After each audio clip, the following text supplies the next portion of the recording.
Thank you for listening to my Postdoc Transformation show. Maybe you now want to leap out of science and start your own side business as a runway for your better future?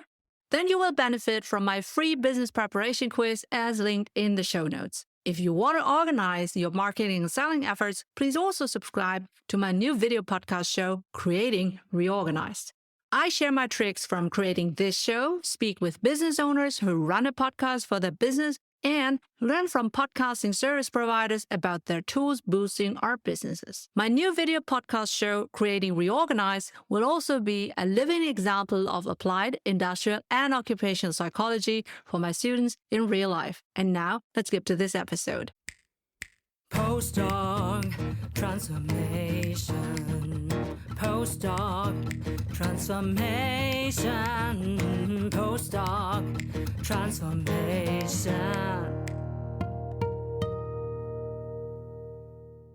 Invest in your postdoc transformation. Welcome to the seasonal show for scientists leaping into business. In every sponsored episode, we are happy to recommend employers of choice for you.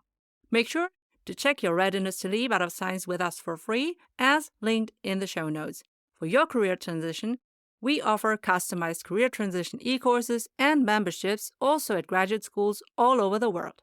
Maybe yours too.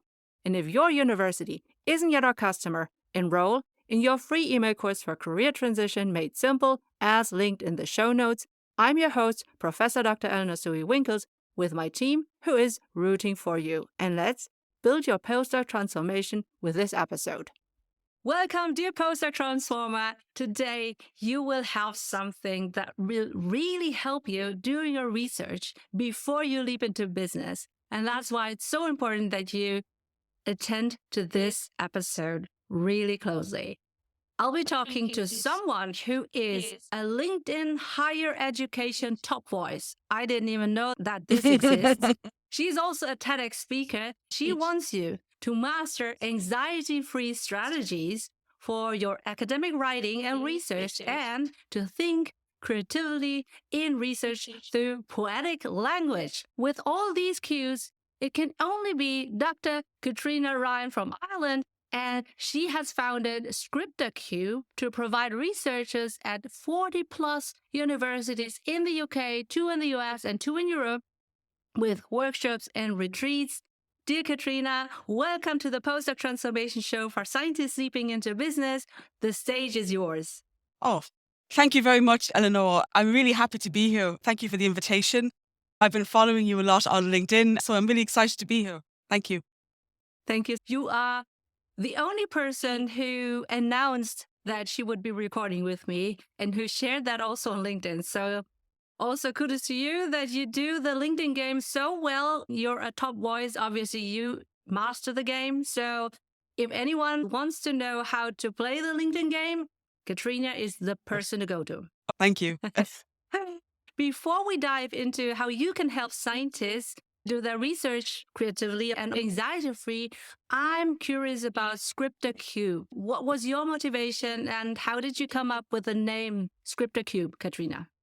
Well, Eleanor, I left my profession as a full-time academic at University of Wales, Trinity St. David, here in Swansea in 2018. I decided to set up my own consultancy, and a lot of people use their names to set up a consultancy company, but I wasn't sure about that. I kind of was attracted to using a poetic name, and cube seems to be used quite frequently. So I thought, I want to use cube, and I want to use sort of something related to writing. The word scriptor, which is Latin-based, but also it's derived from the French for writing.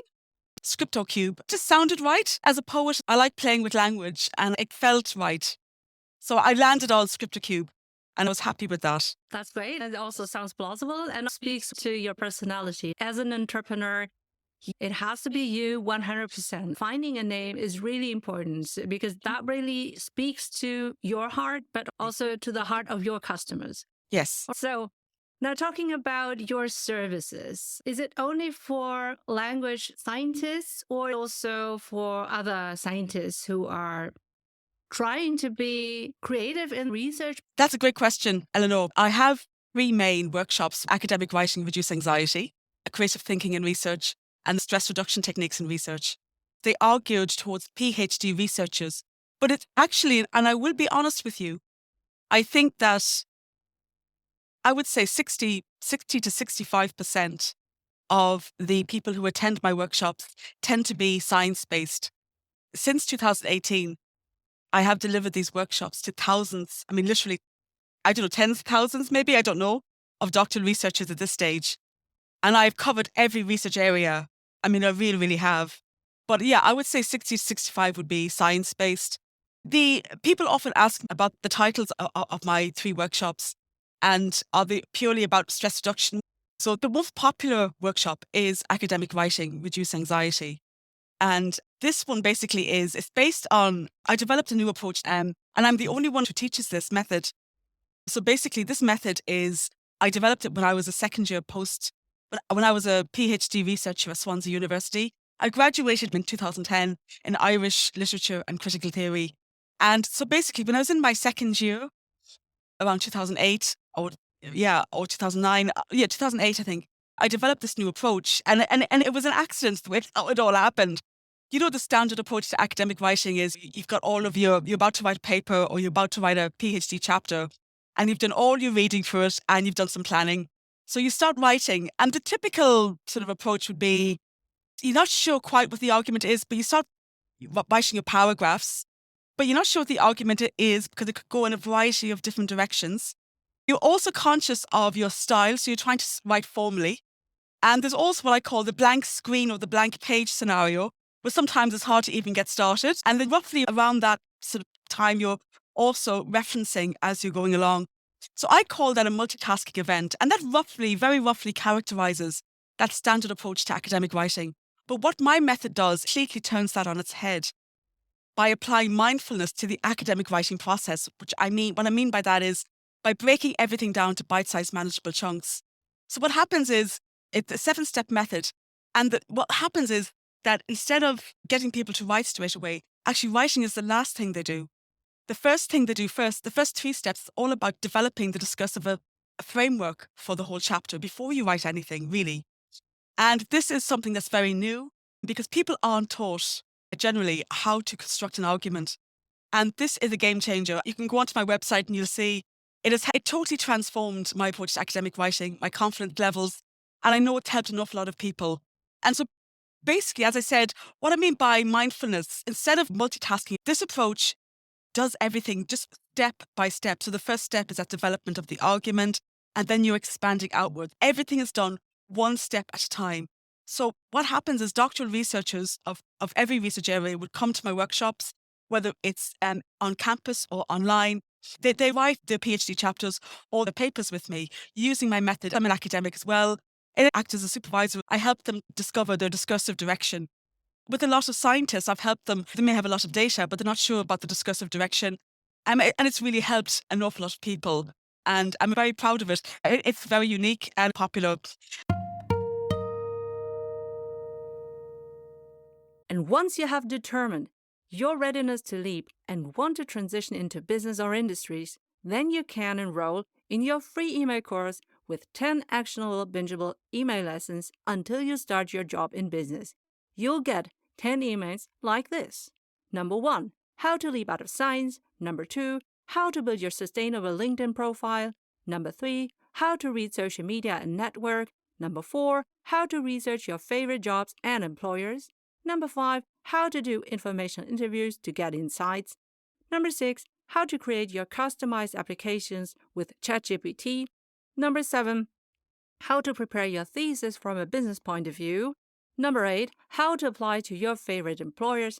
Number 9, how to choose the right job offer. Number 10, how to prepare for your new job.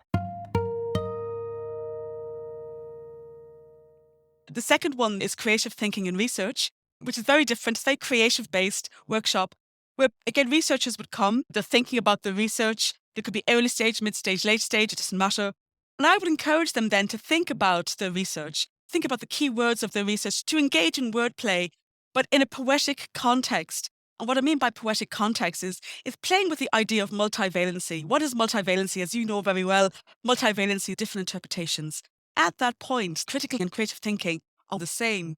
Critical thinking is very creative. So I encourage them to play with that space It's almost like a sort of a critical, sort of creative liminal space in academic language, but it encourages them to innovate new ideas by looking at that, but in a poetic context. Basically, they end up writing poems, but in that process, new ideas will come to mind in all of that context. So that's something that's growing in popularity, certainly. And it's great fun as well. People enjoy it. I gave a TEDx talk on that.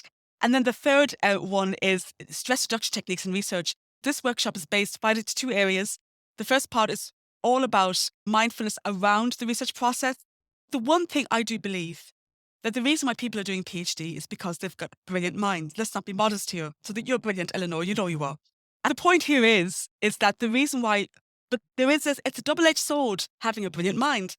Even though we look like we're looking after ourselves, we're clean, our spaces are generally tidy. But there's a subtle thing I call academic dissociation. People who think on a multivalent level, undertake PhDs, sometimes it's hard to, they can ultra focus on the research area and they can, in a very subtle way, forget about the fact that they're in the present moment, forget about their environment, forget about their bodies. Not in an obvious way, as I said, that they end up neglecting themselves. No, in a far more subtle way. And I think that's why PhD researchers are more vulnerable in that context, because it's harder maybe to regulate anxiety because of that. Basically, in the first part of that workshop, I introduced them to methods that really transformed my PhD journey, how to get back into the present moment, and how that in turn helps with enhancing critical thinking and all of those things. But the one thing that's very important, though, in the space of all of that, when I talk about getting back into the present moment, there's a particular term that I always use, and I use it throughout all of my workshops. It's developing self-compassion. The importance of self-compassion in all of that, because the more that we're able to develop self-compassion, the more we're able to deal with fear, the more we're able to deal with anxiety, the more we're able to be in the present moment. And then in the second part, then I talk about different techniques in how to read papers, a little bit on academic writing, but lots of other areas, time management, but how to do it in a more self-compassionate way. And now that I've flagged up self-compassion, I will say, going back to the first workshop, I actually do give a little talk at the beginning, and I talk about self-compassion in academic writing, reduce anxiety as well. And as the researchers are writing, they could be in the middle of writing their chapters, and that I'm engaging people either one-to-one or as a group. I talk about self-compassion and the importance of how we speak to ourselves. That is bound up in the first workshop as well. So that's an overview of the 3 workshops. Hey, before we continue, we want to appreciate those who finance this valuable episode for you. I want to share with you my best marketing agent. Serving my underprivileged, underrepresented, and underserved audience, leads, and clients is key for me as an Asian working mom, business owner, and professor in Germany. But I can't be marketing and selling all the time, and I have to be mindful with my own resources. So I chose Podbean as my podcast hosting and monetizing provider. I'm on the Unlimited Plus plan for our PostdocTransformation show and Creating Reorganized show. With Podbean, your audience can inclusively listen and watch your podcast according to their visual and auditive needs. You can also embed your customized podcast player on your external website or use one of the beautiful website templates. You can easily share your podcast on all major podcasting directories, which allows you to reach a huge audience on their favorite devices in their countries. Podbean also has an ads marketplace, and you can easily attract and manage sponsors for dynamic ads, which are played out depending on your audience criteria. This way, you can serve your audience for free. Some of them become your clients eventually, but your advertising sponsors independently support you financially in each episode. See insightful stats per demographic and which episodes attracted most listeners so you can tailor your future episodes for your leads and clients and present suitable external ads. If you want to try Podbean for your own podcasting, DM or email me Podbean so I can share my experience and consult you. Please check it out via my link in the show notes. I only get a small financial reward if you become their customer using my Podbean link. After this quick appreciation of our sponsors, we are now back in our insightful episode.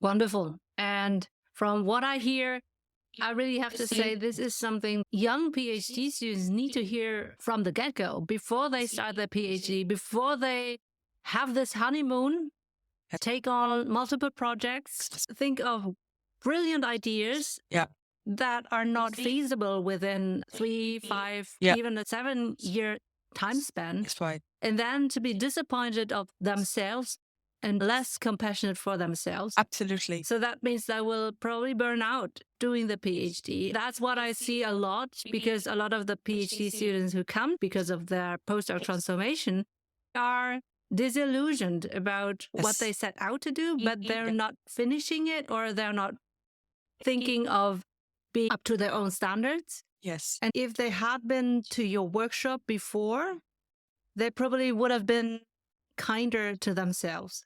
Eleanor, that is amazing. Thank you so much for sharing that, because unfortunately, that is the typical example of so many academics, exactly what you just described there, that there is the issues with perfectionism, people setting standards up too high for themselves because of fear and anxiety.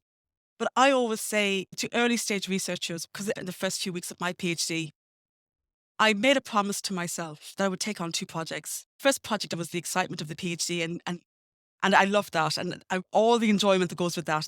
But the second project is even more important. Practicing self-compassion, building my relationship with myself. That will transform the experience of the PhD, your relationships with people around you, your supervisor. The more you're able to practice self-awareness and deal with internalized negative voices, the more confident you will be. My confidence grew quickly through practicing self-compassion. There's a practice called the 5 senses exercise. Name 5 things you can hear and 5 things you can see. It's about getting back into the present moment. If I was going to define self-compassion, it's this: anything that you can do to help yourself, to make the process easier. Because from moment to moment, we're always giving ourselves messages about how we feel about ourselves. But that conscious effort of doing that is how we build more self-trust. And it will make a huge difference. So I absolutely agree with you that this is what early stage researchers need: tools to practice self-compassion so they can deal with when the hard times comes, and also with decision making, not only within the PhD, but beyond the PhD as well. Wonderful. That really is a perfect segue to think of this stage within the PhD to have a playground or a sandbox where you practice self-compassion, not just for yourself, but also if you ever want to become a thought leader, a people leader, then being compassionate means that's a wonderful way of putting it. Conducting yourself in a way that is sustainable for the long run. And that means that the people you are leading will also emulate you for that, being compassionate and not being a toxic leader who doesn't look after herself or himself or itself. And that's basically what we just talked about in the pre-discussion. Academia is full of toxic leaders. I want everyone in the postdoc transformation community to know that you can also have bad leaders in business. But chances are quite big that you will find better leaders than in academia. Because academia is not nurturing you in a way that you can become self-compassionate, also compassionate for the team members. I agree. And I think that that is a massive issue. I think there is this real sense that really reinforces what you just said there, Eleanor, about that toxicity that is endemic throughout the higher education sector. That sense of competitiveness, but not in a good way. You can have positive competitive competition and negative competition. I remember years ago when I was a PhD researcher, you see some people who are very, very talented, but you could see them suddenly comparing themselves to another PhD researcher. That one person published from a different department, just published a paper, and they're only in their second year, early stage. And then suddenly you can see their confidence decreasing. And I knew one person in particular who wasn't in my department, who was in a different department, but she was one of the most talented people I'd ever met. But she was constantly comparing herself. And you could see then as each year went by, that stopped her from applying for things, from applying for funding to try and get published, from attending conferences. She shut herself down. And I think the worst thing you can do is compare yourself. But the more that you're self-compassionate, the less you worry about what's going on around you and other people around you. And it's the only way to deal with that toxicity. Because as you say, it is absolutely throughout the whole higher education sector. But the only way that we can arm ourselves against something like that is to build up that sort of that muscle, self-compassionate muscle. And it truly will get you through and help you to fly, to be honest. Absolutely. You already answered the question of mine, which was like, what is the specific problem of your ideal client that's a researcher? And actually, we in academia are often faced with being evaluated, being criticized. It really is a game to criticize someone so that everyone feels really low. And that is not normal. No. That is not good. No. And it shouldn't be the way we are teaching and leading our junior scientists, so to speak. I agree. Right? So that is why you need to arm yourself as soon as possible. And that's why I'm so great to have you here in the Postdoc Transformation Show. Oh, thank you. Hey, before we continue, we want to appreciate those who finance this valuable episode for you. I want to share with you my time and energy saver. As a professor for industrial and occupational psychology, I also teach about the future of work. And as a former IT strategy consultant, of course I embrace AI to be a future-proof podcast producer of the Postdoc Transformation Show and the Creating Reorganized Show. Descript is the video and audio podcast editing tool of my choice.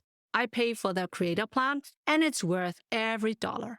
Descript comes with an integrated professional remote recording studio for the best audio quality for your guests. For example, I record an hour interview with a guest or a solo, and instead of painstakingly doing a rough cut and deleting all the ums and ahs and filler words and rambling around, which I did for hours, I now click on Descript AI, editing for clarity, and my rough cut is done in seconds or a minute. For fine-tuning, I edit text instead of audio waves, and I just insert all my pre-recorded music, intro, ads, and outro, like this one, in a matter of minutes. I can then easily export closed captions, fine-tune AI-driven summaries, chapter markers and titles, which I feed into my show notes and podcast host. Descript even suggests the best clips for social media, and the video editor automatically includes the synchronized speakers' cameras and audio captions. I can also include stock graphics or pre-recorded videos, and you can find all our short-form examples on our Instagram and TikTok at PostdocTransformation. If you want to try out Descript for your own podcast editing, DM or email me Descript so I can share my experience and consult you. Please check it out on my link in the show notes. I only get a small financial reward if you become their customer using my Descript link. After this quick appreciation of our sponsors, we are now back in our insightful episode. Catriona, you also said something else earlier in the first couple of minutes when you said the blank screen or blank page phenomenon, and I absolutely remember that. Now, I'm a professor who also teaches bachelor and master students, and I actually do teach my students to use ChatGPT and the likes so that they can do their research projects or their student assignments or whatever it is. And I think that really helps them with not having a blank page. But I want your point of view in times of AI. And I see many writing coaches also include AI for their writing. What is your point of view? Glad you asked me that question, Eleanor. AI does have its place. I'm going to talk about it in a negative context. Say you're an early stage researcher and you're trying to find your gap. We're researching, we're taking notes, and we're practicing academic writing as a way to work through all of those different potential critical ideas that we're working through. And it's a creative process. Academic writing is so important in the context of working through those different ideas and trying to find that gap. Academic writing is important in terms of being able to write about conceptual ideas and theoretical ideas fluently. It's important practice in that context as well, but also for progressing one's critical thinking about one's research area. So I think in that context, I don't think ChatGPT is going to be helpful. And I think the importance of that skill is important. And I always encourage PhD researchers. I'm going to go further now, and this might be controversial what I'm going to say, But I actually believe, and I know from my own experience, that longhand writing is very important in that context. There's a great paper published by, I'm sure you know this paper, by Professor Pamela Muller from Princeton University called, I think it's The Pen is Mightier Than the Keyboard. And she conducted some experiments on this. She said she sent some students into a lecture. She got half of them to take notes via the laptop, another half take notes via longhand. The difference was remarkable. She found that those who took notes via laptop tended to plagiarize what the lecturer said. But those who took notes via longhand were a lot more discursive and a lot more considered in terms of what they were listening to. And that's not even ChatGPT, that's just a laptop. What she's implying that there is a kind of a dissociation that takes place. I think this is very, very important. This is why I think undergraduates need to go back to longhand writing. I am 52 now. When I was an undergraduate, was written by longhand at that time in Ireland. My point here is it's not just a critical thinking, but apparently it's been shown, because I think it's to do with the cerebellum, but it reduces stress. Because it's connected to hand-eye coordination in the cerebellum and information processing in the cerebellum, it really enhances critical thinking. And that was my experience. And actually, I took it further. I even, the first draft of each chapter I hand wrote, because I knew it was going, my critical thinking would be a lot better. And then after that, then I just type it up. It was easy then. But I think what's important here, though, in terms of agency and in terms of confidence, as you're writing those chapters, as you're teasing out those nuanced, multivalent ideas that incorporate conceptual, theoretical dimension and the complexity around that can only be done, ideally, either longhand, by laptop if you want, but that can't be done with ChatGPT. And that's the big concern, because with current PhD researchers that I've been working with this year, some of them are teaching undergraduates, and they are telling me already that they're seeing undergraduates who are just having their assignments written by ChatGPT, and it's a big concern. I'm very concerned about this new intake of undergraduates this year, because I think they're going to be the first undergraduates who really are going to be the ChatGPT generation. The worry for me is, how are we going to encourage those undergraduates to build up that key skill where their intellectual critical agency is in control of working at that level of detail? Because if they don't develop that skill, they're going to be in serious trouble. And I predict this now, Eleanor. I predict in the future, because of ChatGPT, you're going to have PhD researchers in 5-6 years whose anxiety levels are going to be extremely high, much higher than now, because somebody said ChatGPT is useful for looking at style. And that is true. Actually, it was one colleague at the University of Groningen. I was on a podcast there. They were talking about academic writing. And I like what he said. He said, you can use ChatGPT in this context. You type in a paragraph and you ask ChatGPT maybe to make it a little bit more formal or less formal. And that's a good way of getting to know the different kind of formalities of it. But even then, though, I would be careful. But still, I do get what he's saying. Let's pause for a moment to respect those who sponsor this valuable episode. I want to share with you my number one lead generator, and you can start that even without a podcast. It's Typeform, and I use them to create free quizzes with open questions and multiple choice answers. I also predefine mandatory answers so I can qualify and score leads, collect their email addresses for later nurturing. I can brand my quizzes with my audio files, branch a given quiz based on the answers for the different target groups, maybe sharing specific podcast episodes or other information, and automatically send them an email after submitting the quiz. I even include a calendar invite for those leads who qualify specifically. So now I can help everyone on the surface and on a deep level for free and divert my own valuable time only to my high-ticket leads. I collect all the data automatically after my initial setup, as I have also integrated it with my remaining tech stack. If you want to try out Typeform for your own lead generation and qualification, DM or email me Typeform so I can share my experience and consult you. Please check it out via my link in the show notes. Again, I only get a small financial reward if you become their customer using my Typeform link.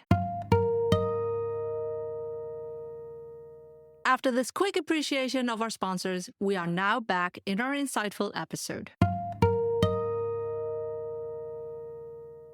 But the danger is relying on it. What's important here, and this is actually really cool too, because there's so much talk about well-being. According to Professor Pamela Muller, longhand writing reduces stress, and there are a number of reasons of whatever processes that occur in the brain. But it's a stress reduction technique as well. So you're actually ticking that box as well. So I think universities need to find a way to encourage undergraduates just to write by longhand.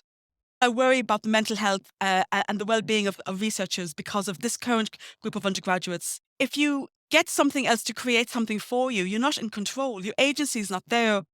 It's going to absolutely play havoc with your confidence levels. That's my belief. It's probably controversial what I said.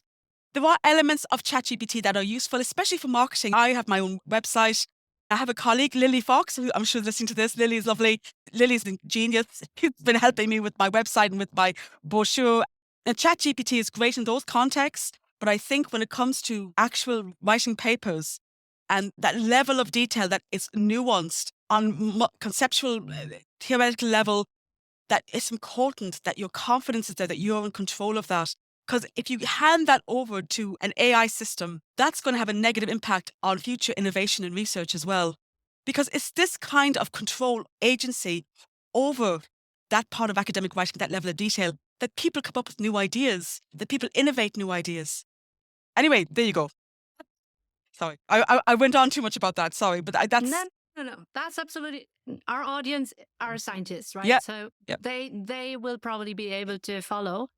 And they have to follow. Last week, I went to a conference on decision-making and the neural correlates, and the experiments were from avian, from fish to humans as well, and in virtual reality. Yeah.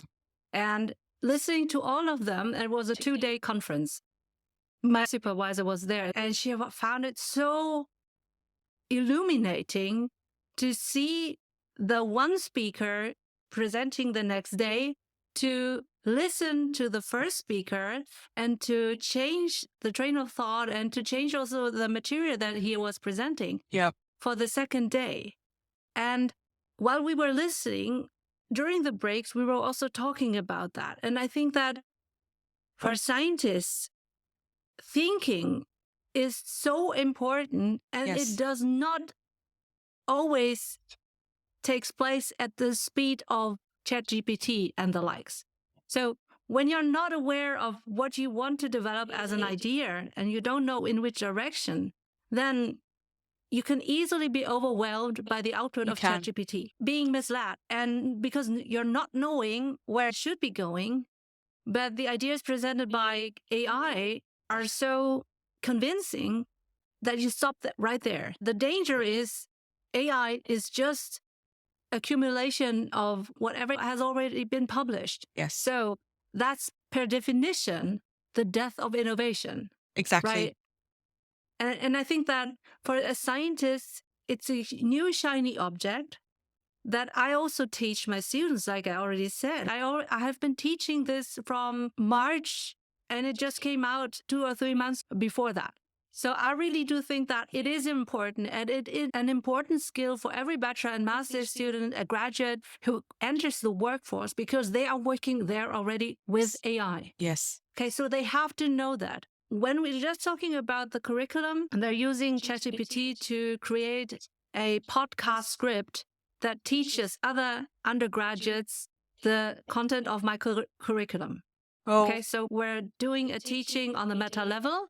They are learning how to prompt wisely, and they're also reflecting on the content that I'm teaching, which is biopsychology. So it really is interesting for everyone who is involved, creating, but also consuming. And I see that if they have no idea or not the expertise on the topic, then the output is really mediocre or bad. Yes, that makes sense. And then ChatGPT does not help. But if they understand the concepts that I have taught them, then ChatGPT will be so great in assisting them to be creating a good podcast script. Yes. Because they can't do this when they haven't done a podcast. But with ChatGPT, they are able. Yeah, and I think that I like that. This expertise, the level of expertise is needed. Yes. Let's pause for a moment to respect those who sponsor this valuable episode. if you want a relatively passive income, creating a paid e-course as your service is a great option, especially if you are like me, an experienced teacher in higher education, and now want to share even more knowledge and maybe also create a paid membership with live group meetings beyond the e-course. Offering an e-course is a no-brainer.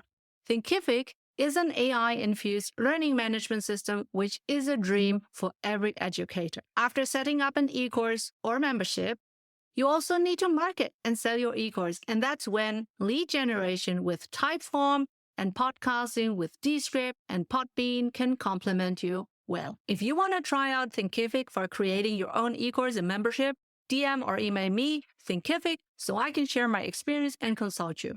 Please check it out via my link in the show notes. I only get a small financial reward if you become their customer using my Thinkific link. Thanking our advertisers for their financial support, we are happy to return to our inspiring episode. Catriona, that was really a nice journey into reflecting on AI and how it can help us researchers in our creative processes of writing. But in your workshops, you are actually an advocate for agency. Yes. In writing your own content, be it longhand, but actually without any AI assistance. So how can my community get to know your services? Are you doing something on LinkedIn or what is it? Thank you, Eleanor. I love the way you said that. Yeah, LinkedIn is the main place that I conduct all my marketing. And I'm lucky, I've 19,500 connections and 20,000 plus followers, and it's growing. It's brilliant. So LinkedIn has been wonderful for me. And most of my connections are in the higher education sector. A good thing for people to do is to engage with me either via email or my wonderful colleague, Lily Fox, my website. There'll be an online form. They can contact me and then we can arrange a Zoom meeting. And then I can talk to any prospective clients about the workshops and what we can do. I provide workshops, but I also provide 2-day and 3-day retreats as well in academic writing, which can be done on campus or online. And they're very successful. The most recent one I did was with Imperial College London. I've built up a great relationship with that particular group and they book me every year. So their director has been very kind in offering all kinds of help in terms of providing testimonials or anything that I need, which is lovely of them. So they've allowed me to advertise some pictures from that particular retreat, which we held in Windsor, actually, which is lovely, in a hotel there for 2 days. People can contact me and we can arrange a Zoom meeting. So there is a possibility I may set up my own workshop or 1 or 2 workshops, and people are welcome to join. And there will be terms of conditions, contractual, of course, in relation to my method and everything, but people are welcome to join. And that is something we're considering once every couple of months. I'm not sure, but it's something new that I will be trying. Oh, yes. And I'm also opening up to companies who publish as well. Okay, so I've got 2 questions actually then. So at the moment, it's not individuals who can book your services, but instead it's graduate schools or universities who book your services for their graduate students, for their postgraduate researchers or That's whatever. right. People often ask that question, can I join this group or can I join this session?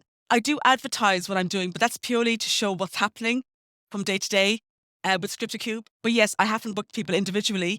It's just a group session. So it could be a dean of a graduate school. It could be a director of a centre for doctoral training. And there's hundreds of thousands of them. It could be a PhD program. It's a closed workshop for that particular university.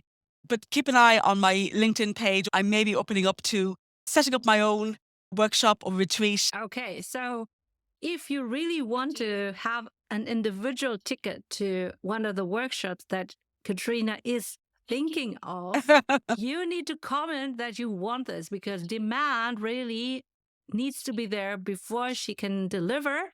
I'm doing the same, right? So I do also my career transition workshops for universities, for their graduates, and the price point is different. So it really has to be a reasonable reason for Catriona to do this also on an individual level. And if you want that, you need to let her know and not wait for that, because that's an opportunity that you don't want to miss. Thank you, Ellen. So let's say I'm a young scientist. I'm an early career scientist and I don't deal with my problem. I have a low confidence. What will happen at worst? You had already a lot of people in your cohorts.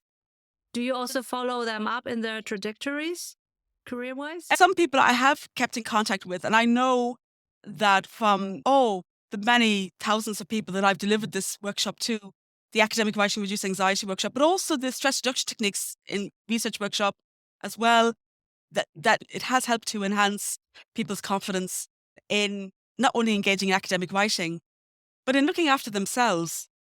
It's the way we speak to ourselves.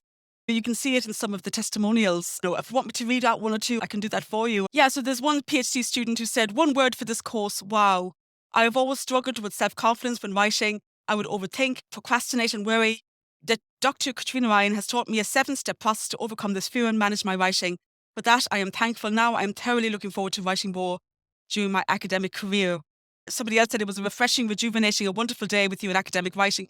Reduce anxiety. I wish I could have more lectures and full day sessions with you again. It opened my eyes to a new world and enhanced my writing skills in order to work out my scholarly article. Actually, this is a lovely one. Vouch for these sessions by ScriptorCube as being one of the most invaluable experiences of my 3-year PhD journey. 7 steps to academic writing, highly recommended.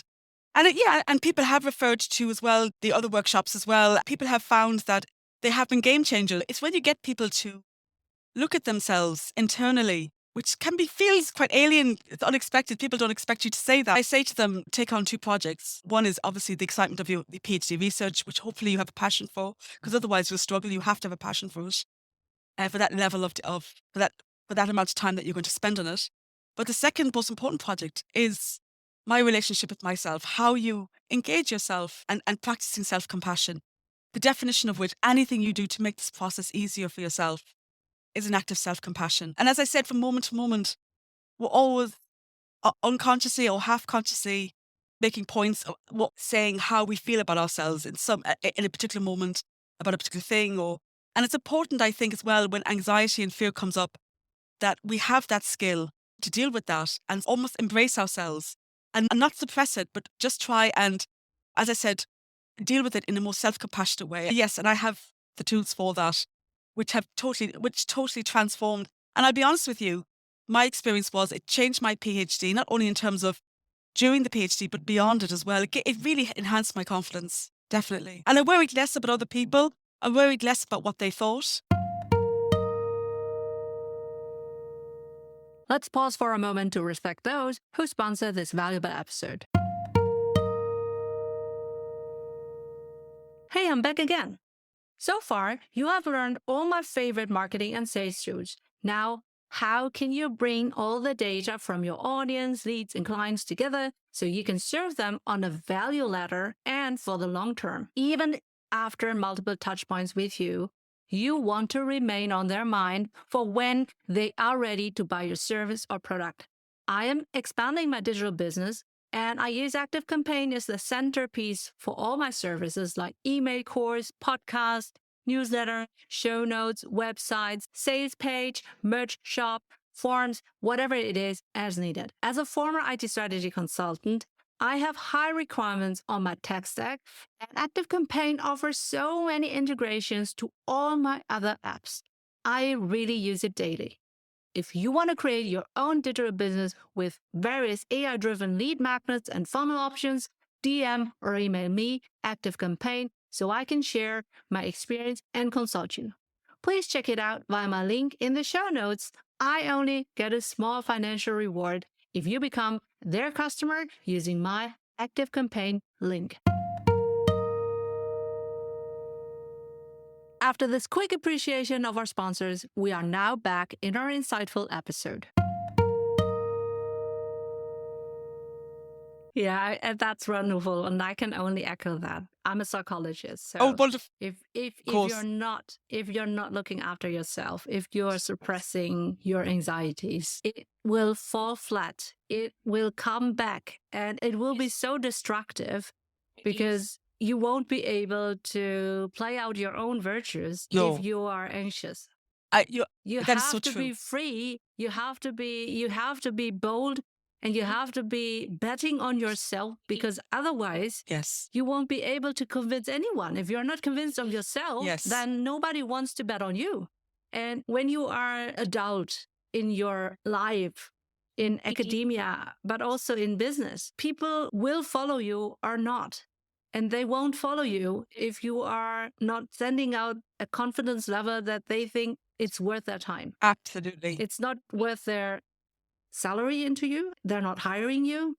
They don't want to work with you. They don't want to work for you. They don't want to help you out when the going gets tough. It's true. They have to believe in you. And if you don't believe in yourself, then you will be in trouble. You will. And I think that the foundation of that can be built within higher education. Yes, I agree. PhD, totally. But also as a master and bachelor. So the sooner you are able to be self-compassionate, yes, the easier it will be for you to be a good leader. Absolutely. Absolutely. This is the thing. It's the heart of great leadership. I so agree with that, Eleanor. And I love the way you demonstrate your virtues or show your virtues. Because if we're too self-critical, if we beat ourselves up, we're going to shut ourselves down. And as you say, that's what creates tension and conflict, and it reduces confidence. That will impact on those around us. And that goes in any context. And I came across something actually recently, somebody giving advice to men about how to play the game in business. And it was quite selfish. It was quite hard. And I thought, that's not strength. That person's given the wrong impression. Bullying. It's bullying. But what real strength is, practicing self-compassion, as you know, Eleanor, more than I do, being a psychologist, it gives you a stronger connection to yourself, to be in the present moment. And because of that, you worry less about other people. You stress less about the past and the future. And because you're like this tree that has deep roots in the ground, you will be able to deal with any situation as a result of that. And that's true strength in a compassionate and loving way. You're showing your virtues to other people around you. That's what inspires innovative thinking, not only internally, but in other people as well. Because when people are shut down, you can't think creatively. So you're shooting yourself to the foot. That was really illuminating, a good reminder for me as a professor to also talk about this at the beginning of every new cohort, to encourage them to be nice to themselves. I have always been a great student, but I also encourage my own students to not to think just for the grades. Grades are one part. The other part is it's important to also enjoy life, because if you cannot enjoy life, you won't be able to enjoy your success. I agree. When you are successful, when you earn a lot of money, but you don't have time to spend that money and to build the life that you enjoy, then everything that you have accomplished is worthless. I agree with that. So absolutely. Understanding what you need and what your vision of life is means that you focus on the right projects, on the right research projects, on the right skills, on the whatever it is. But the definition of being right in the focus is based on or tied towards the vision of life. Yes. So, and you can discern, your discernment will be a lot sharper because it's inspired by love, self-compassion. Absolutely. Let's hold that thought for a quick appreciation of your business. Are you wondering when and where you can get the attention of your audience? You always think you don't have the time to post on multiple social media platforms. I totally get you. I have been enjoying weeks of social media breaks while I serve my audience with prepared content to be scheduled out as needed. Ideally, you have just derived countless social media content from your one video podcast episode. But even without a podcast, with Later, you can create and schedule your own social media content in advance, according to the best posting times based on your followers. If you want to schedule your content on social media, DM or email me later so I can share my experience and consult you. Please check it out via my link in the show notes. Again, I only get a small financial reward if you become their customer using my later link. After this quick appreciation of our sponsors, we are now back in our insightful episode. knowing your vision of life and also working towards that vision of life is self-compassion. Totally. Because you 100%. know yourself, and also you know that you are worth it. And I think that actually also boils down to what I often see is early career scientists often tie their self-worth to their publications. Results are often a coincidence because the editor liked it, because it falls into the editor's research, whatever it is. It's just needed. It's en vogue. It's whatever. And sometimes it's even just the supervisor. Yeah. It's not your own result. So don't tie yourself and your results to your self-worth, but instead, if you are enjoying your writing, if you have done whatever was needed, then you can be also content because you have done your best. And I think doing your best is really best when it's anxiety-free. Yeah. So in closing, Catriona, is there anything that you want to share with us? I love the way you put all of that. Thank you. Yeah, just a very quick thing about setting up a business or how PhDs could consider alternative careers to academia. I don't work with it that way. I have been asked this question before, and I will actually talk about my own experience very quickly. And actually, self-compassion is here too. After I finished my PhD, like a lot of PhD researchers, I got tutoring jobs at different universities. But the way I did it was I set up my own business. I called it Ryan Consultancy. It only lasted about 2 years. But it's a great way when you set up your own business. And then I was building up my profile on LinkedIn. And it's a great way to present yourself as a potential candidate for a full-time job. Or maybe you don't want that. Maybe you're opening yourself up to maybe pursuing this business and expanding it. What's happening there is you're innovating, you're in control, and it's a great way of networking. If you want to get an academic job, you will. Through practicing self-compassion, and things will happen. But it's about self-belief. And I do believe that by setting up your own business, you're opening yourself up to the academic world and the industry world, and play the game and see what happens. Because I did that I was offered a full-time academic post. I think that's a very good way of doing it. It's a very creative way of doing it. And by setting up your own business like that, between your full-time post and if that's what you want, it gives you the space then to think creatively about what you can do with your knowledge. And that's what happened to me.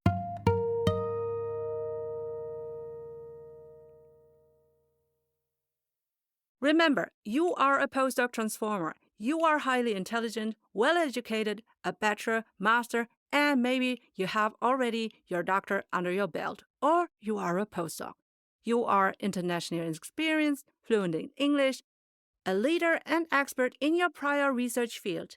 You're resilient, brilliant in adaptation and problem solving. You are eager to bring in the transferable and monetizable skills needed in many companies to embrace the future and to become or remain an innovator in their markets. Hey, before we continue, we want to appreciate those who finance this valuable episode for you. Are you curious to ask professors, principal investigators, visiting scientists, postdocs, PhD students, and candidates some in-depth life and career guiding questions? But it feels cringe, so you end up not asking? Buy our Postdoc Transformation card game to have more fun and valuable insights in your journal club, lab, and mentoring meetings, lab rotations, during conferences, panels, and breaks at the Mensa. You'll get 10 intriguing mentoring questions per career level. So 10 for PhD students, 10 for postdocs, 10 for professors, 10 for parental scientists, underprivileged and underrepresented and underserved scientists. Check them out with our discount coupon on the Postdoc Transformation shop, linked on postdoctransformation.com. Have you found this episode so far helpful for yourself? Well, maybe you can subscribe on YouTube, Spotify, Apple Podcasts, Podbean, or wherever you get our show. And also share this episode with your PhD bestie because that would encourage us to help the underprivileged, underrepresented, and underserved early career scientists leaping into business. This would also ensure that you don't miss a future episode. Also, our subscription and listening numbers are key for finding the right sponsors for our show so that we can help you for free. And now, back to the show. Absolutely echoing that. That really is so important. And I also talked about it in a couple of episodes that you should be already betting on yourself while you are studying. Yes. For my master and my bachelor students, I don't think that they should do a PhD. They should be doing something else. They should be going out of university and have practical experience. If they don't have it, then during the university years, that's the best time to have a side gig and to start the entrepreneurial journey. And even if it stops after a couple of years or if it doesn't yield any result. But the thing is that you don't learn marketing, you don't learn sales, you don't learn operations, everything like that you have to understand for running your own business. You don't learn it by the book. You can be taught by lecturers who have never done their own business. And even if they had their own business, it could have been years. And every business, every industry is different. So you need to have hands-on experience. And what you said was creating your own opportunities. Yes. You don't have to wait passively until you land a job in academia. That's right. That's right. And then eventually find out that you don't like your academic post anyway. Yeah. You don't like the job exactly. as a professor. And then you don't like to be, you know. And then you So put all your that eggs could in one be- basket. Exactly. Yeah, exactly. So that's from a finance perspective, from an investment perspective, very stupid. But instead, you should already, if you can, and I would argue that as a student, you should be able to have a side project that is meant to be building your own transferable skills. I love and not your research skills. Eleanor, can I just echo what you're saying? I love what you're saying. I so agree with you, because whether you're an undergraduate or postgraduate, students need to realize you've got a lot of power. You've got free rooms there at the university. You can book people to come in and speak. I did my MPhil in African American literature at Cork University. I graduated in 1997. The year before I graduated, I set up a conference called Sound Eye, myself and another colleague, and it's become a major international conference. It's been running ever since on experimental poetry in Ireland. And our names have been mentioned continually since then. To use the university to your advantage, to develop that entrepreneurial spirit. You got free rooms. There is so much space. The Students' Union will support you. You got the name, you got the branding of the university. You don't have to pay for anything. And it's a great way to take advantage and to build your confidence at networking with and bring in outside groups for whatever context. Students don't realize the power they have when they're at the university. You can really make use of it.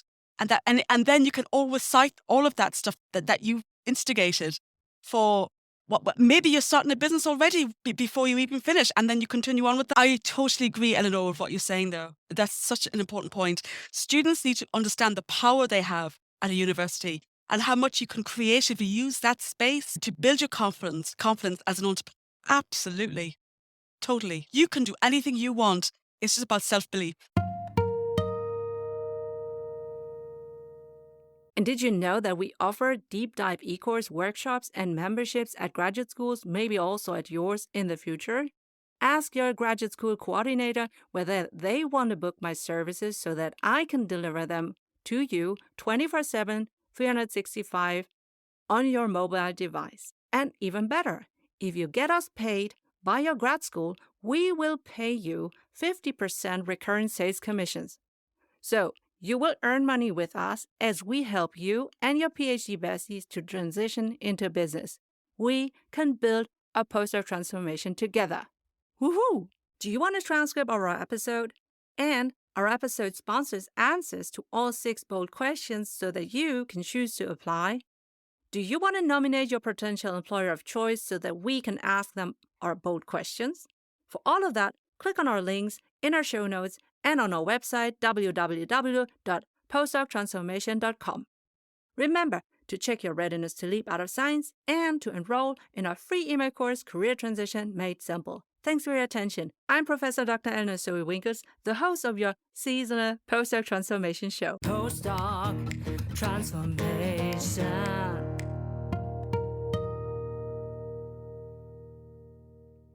If you are a university chancellor, grad school dean, speaker, have you ever wondered how to make your grad school stand out in the crowded landscape of academia? Do you aim to attract the best master students from all over the world to learn from and work with your professors so that your research remains globally recognized and well-funded? Do you wish to repel bad applications which aren't tailored towards your grad school's research profile? Now, let's talk about a powerful branding tool, podcasts.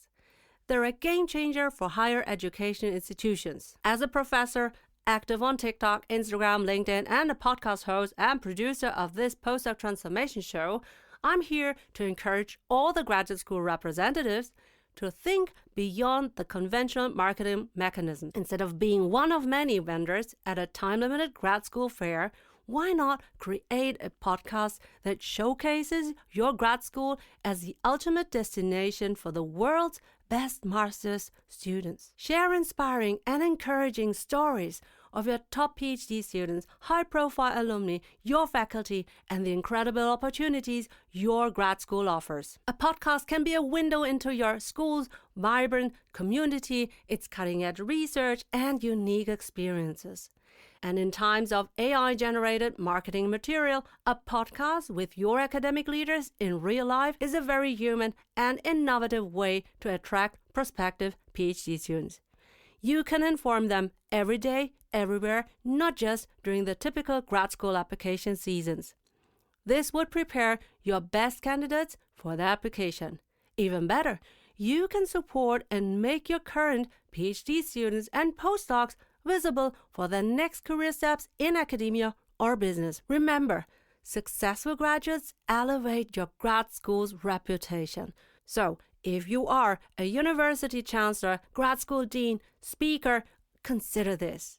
By launching a podcast for your grad school, you can elevate your grad school's brand and tell aspiring scientists and employers what makes your grad school the best choice, with scalable, evergreen content. If you're interested, forward this to your marketing representative and get our list of 30 sample episode titles customizable for your grad school podcast, and just enter an email address on my website www.postdoctransformation.com as linked in the show notes.